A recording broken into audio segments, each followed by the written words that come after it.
Hi friends, అందరూ ఎలా ఉన్నారు? బాగున్నారా? అయితే ఈరోజు ఒక చిన్న మీకు ఒకటి చెప్పాలని అనుకున్నాను. అది ఏంటి అంటే జనరల్గా అందరికీ తెలిసిన విషయమే, కాకపోతే దీని గురించి అయితే చెప్పాలి అనుకుంటున్నా. ఒకసారి చూడండి దీని గురించి. ఇది పూజా మందిరంలో మనం దేవుని కోసం శబ్దం చేసే గంట అనమాట ఇది.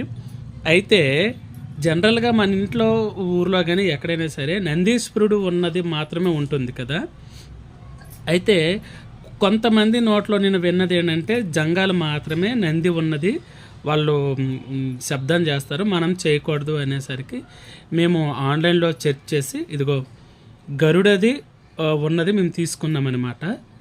సో ఇది కూడా యూజ్ చేయాలా లేదా అని మాకు తెలియదు, బట్ నాకైతే హ్యాపీ అనిపించింది. ఇది తెచ్చుకున్నప్పటి నుంచి శబ్దం కూడా భలే వస్తుందన్నమాట. బాగుంది.